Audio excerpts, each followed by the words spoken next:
Hello. Just for fun's sake, we learn one trick in mathematics. Generally, we get the questions like the sum of the numbers from 1 to 100. పలానా number నుంచి పలానా number మొత్తం ఎంత వాటిని మొత్తం కలిపితే ఎంత వస్తుంది అంటే మొత్తం లెక్కలు అంటే అంకెలన్నీ లెక్క పెట్టాల్సిన అవసరం లేదు. There is a small formula for this n/2 into a plus L. అంటే n అంటే మొత్తం అంకెలు, అలాగే ఏ అంటే ప్రారంభ సంఖ్య ద ఇనిషియల్ నెంబర్, ఎల్ అంటే లాస్ట్ నెంబర్. ఇక్కడ చూడండి, the sum of numbers from 1 to 100. 1 నుంచి 100 వరకు ఉన్న అంకెల మొత్తం ఎంత అంటే మొత్తం ఏమి ఉన్నాయి, మొత్తం 100 అంకెలు. టోటల్ నెంబర్స్ ఎన్ని 100. 100/2 ఇంటూ ఏ అంటే ఎంత 1.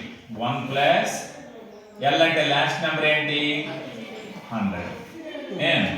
ఇప్పుడు చూసినట్లయితే 100/2 ఇంటూ 101, 2 50s and 50 into 101 ఎంత అయింది 5050.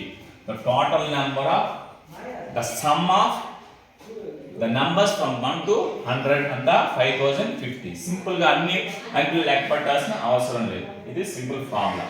అలాగే the sum of the numbers from 5 to 10 ఇది తక్కువే తీసుకున్నాం. ఇక్కడ ఫార్ములా ఏంటి n/2 into a plus l. ప్రారంభ సంఖ్య initial number and last number.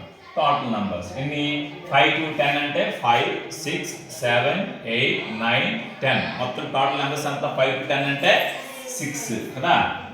6 numbers ఉన్నాయి 5 to 10 అంటే. 6/2 ఇంటూ ఏ అంటే అంతా 5 ప్లస్ లాస్ట్ నెంబర్ ఏంటి 10 is equal to 6/2 into 5 plus 10 అంతా 15. ఇదంతా ఇది 2 3 6 5 15 into 3 అంటే ఏంటి 45. ఇది నిజమా కాదా చూసుకుందాం. 5 plus 6 plus 7 plus 8 plus 9 plus 10. 5 plus 6 11, 11 plus 7 8, 18, 18 plus 8 26, 26 plus 9 35, 35 plus 10 45. సరిపోయింది కదా. ఇలా ఎంత పెద్ద ఇచ్చిన 1 to 1000 కూడా మనం ఇదే ఫార్ములా యూజ్ చేసి n/2 ఇంటూ ఏ ప్లస్ ఎల్. n అంటే టోటల్ నెంబర్స్ బై 2 ఇంటూ ఏ అంటే ఇది ప్రారంభ సంఖ్య ఇనిషియల్ నెంబర్ ఫస్ట్ నెంబర్ తర్వాత లాస్ట్ నెంబర్ వేసి మనం సింపుల్గా మొత్తాన్ని ఈజీగా తెలుసుకోవచ్చు.